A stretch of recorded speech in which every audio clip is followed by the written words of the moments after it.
bahwa ini tidak ada masalah dan beliau datang ke KPK sebagai warga negara yang baik yang memenuhi panggilan setiap kali ada penegak hukum membutuhkan bantuannya. Jadi saya yakin dan bismillah insya Allah semuanya lancar. Dan saya juga percaya KPK akan menjalankan tugas dengan profesional. Saya sudah membantu menjelaskan semua yang saya tahu, semua yang saya pernah dengar, dan insya Allah semuanya yang saya ingat, yang saya tahu semuanya sudah saya jelaskan. Moga-moga dengan penjelasan ini KPK semakin lancar dan cepat tuntas mengatasi seluruh kasus-kasus korupsi. Yang pertama agak ajaib, agak aneh sebetulnya. Itu hanya beberapa jam tiba-tiba putuskan Caimin harus dipanggil. Kan setelah dinyatakan, dideklarasikan baru diproses, hal yang udah lama. Tetapi tentu kita paham bahwa ada upaya untuk memetakan gejolak politik. Kalau Caimin dipanggil, kira-kira reaksinya apa ya? Kan itu intinya tuh. Juga demikian halnya soal MTQ kemarin itu. Jadi tetap ada yang tidak lurus sebetulnya di dalam penegakan korupsi ini. Bukan kita mau selamatkan Caimin, kalaupun ada kasus ya dia dari awal dong, jangan dilakukan politik. Kita membedakan antara problem Caimin dengan Caimin dan Anies dengan Demokrat, dan Caimin sebagai faktor yang diumpankan dalam kesan politik ini. Jadi tetap di belakang ini ada unsur-unsur intelijen yang kira-kira mau menangkap sinyal kalau Caimin diobok-obok, apakah Anies terganggu. Demikian sebaliknya, kalau Caimin itu diloloskan nanti dalam pengadilan yang memang kelihatannya nggak akan terlibat, apa reaksi baliknya tuh dari para pendukung atau mereka yang masih ingin supaya Caimin itu diperkarakan. Jadi kita tidak membongkar soal-soal itu di dalam kapasitas untuk melemahkan seseorang. Saya tetap mendorong, karena udah dideklarasikan ya terusin aja kan. Amin ini Anies dan Caimin. Tetapi bukan itu poinnya di dalam politik. Poin dalam politik adalah beri kesempatan semua orang untuk diperiksa dengan cara yang sama tuh. Jadi kalau Caimin punya semacam dugaan yang udah berabad-abad atau udah jauh dari kemungkinan untuk dipersoalkan secara hukum, masih ada yang ada di depan hukum, soal Masiku, ada soal partai-partai lain tuh yang punya hal yang sama. Itu yang dituntut publik sebetulnya itu. Artinya nggak ada soal Caimin mau diperiksa, tapi yang lain juga diperiksa tuh. Jangan hanya kayak Caimin tuh dipasangkan dengan Anies harus diganggu tuh. Walaupun kita juga tahu bahwa ada problem dengan duet baru ini, tetapi itu soal lain. Tetapi kita ingin supaya politik tidak dimasukkan sebagai faktor untuk mempersoalkan kedudukan seorang yang sedang berkompetisi. Kenapa Caimin dipanggil sebagai saksi? Tetapi tentu pembuktian hukum acara itu dari awal bisa membatalkan proses pemanggilan ini karena prinsip tadi itu. Caimin tentu punya dasar untuk mengatakan ya itu bukan bagian saya. Mungkin saya tahu tapi tidak mungkin saya mengendalikan itu. Itu prinsip di dalam pembuatan kebijakan. Itu satu soal bisa diselesaikan. Tapi masih ada soal lain yaitu kepastian politik yang sampai hari ini kita bahkan meragukan apa pemilu akan jalan. Kita melihat bagian ini upaya justru untuk melemahkan proyek pemilu ini kan. Jadi Caimin diganggu terus, kemudian nanti ada petinggi lain diganggu terus, itu artinya pemilu akan terganggu tuh.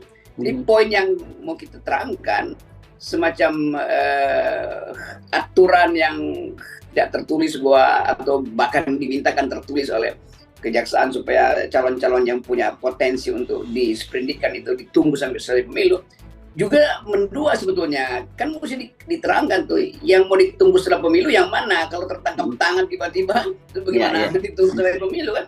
Jadi masalah-masalah ini yang juga merumitkan secara persepsi politik karena dianggap juga Mahkamah Agung mau melindungi Harun Masiku walaupun KPU udah punya semacam kebijakan untuk memberi tanda bahwa ini mantan koruptor yang menyalek mantan koruptor, yang menyapres mantan koruptor.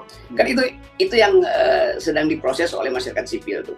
Apakah nanti penanda-penanda itu harus dipamerkan pada publik bahwa si A mencalonkan diri legislatif tapi dia mantan koruptor loh.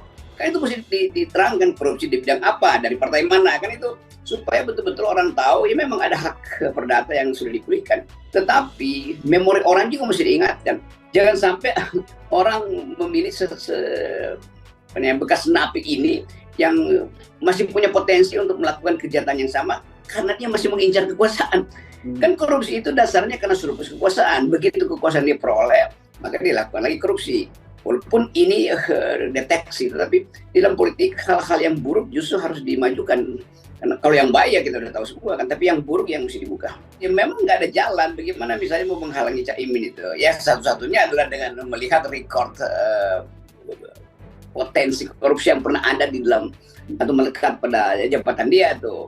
Selama jadi menteri ada soal Carlos Duren segala macam. Tetapi mesti fair bahwa semua itu mestinya sudah selesai atau jangan diselesaikan justru di dalam momentum politik.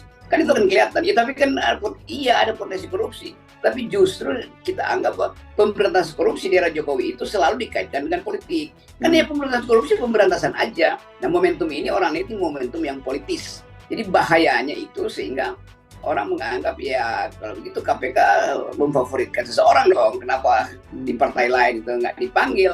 Hasto misalnya yang udah pernah disebut-sebut dalam beberapa kasus itu kenapa didiamin itu. Dan itu menyangkut problem favoritisme akhirnya.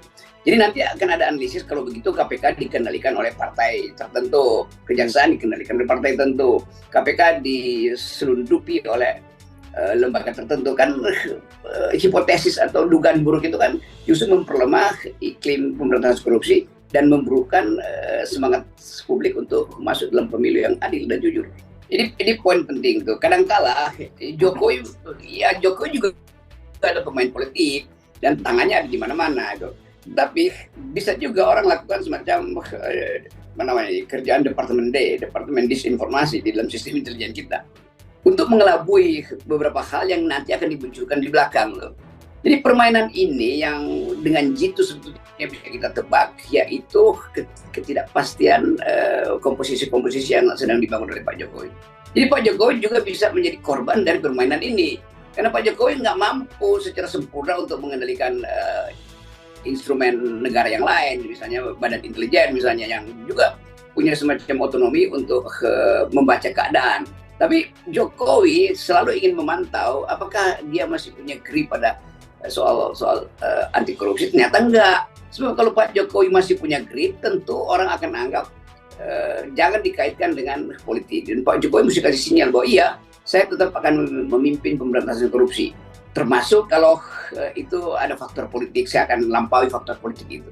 Nah Jokowi terlihat justru rasa nyaman kalau ada tokoh yang diganggu karena kasus korupsi tetapi dikaitkan dengan momentum politik. Kenapa? Karena Pak Jokowi sudah berubah dari negarawan menjadi pemain politik.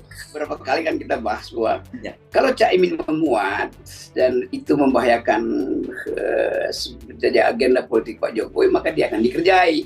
Nah sekarang orang mulai melihat itu, Cak Imin mulai menguat tuh karena beberapa tokoh yang dari kalangan NU memberi semacam sinyal kritis atau ketidaksepakatan diam-diam terhadap Cak Imin kan. Jadi poin kita selalu hanya ingin menunjukkan bahwa di belakang permainan hukum ini ada kepentingan politik dan itu yang mulai terbaca hari-hari ini.